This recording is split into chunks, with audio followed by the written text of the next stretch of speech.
following story is completely true. The facts can easily be verified.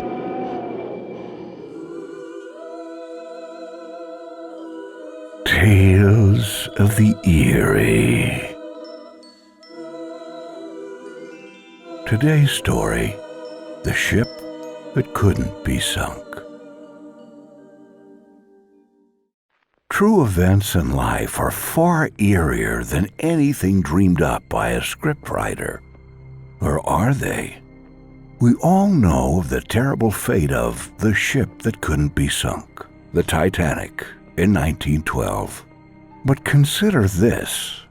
In 1898, 14 years before the ill-fated vessel was even dreamed of, a novel was published. Its title was Futility. It was written by Morgan Robertson.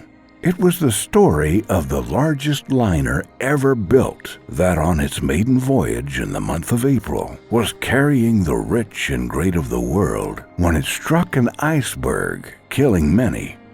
The Titanic was, in fact, the largest ship ever built during its time. It was, in fact, carrying mostly wealthy people, and it was on its maiden voyage. The date it struck the iceberg also was in April. The vessel in the book carried about 3,000 passengers. The Titanic also carried about 3,000 passengers.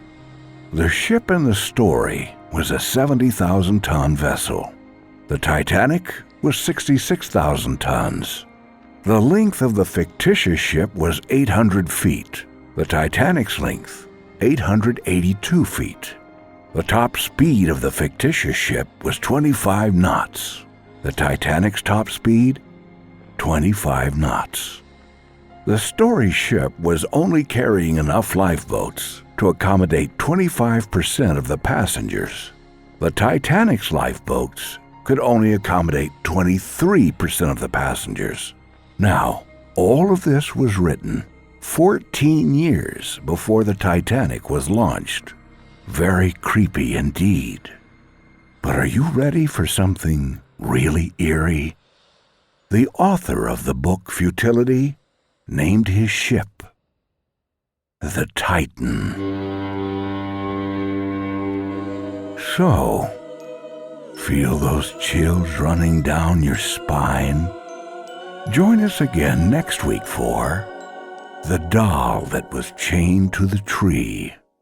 Tales of the Eerie was read by Tex Brashear, in association with CBS Productions.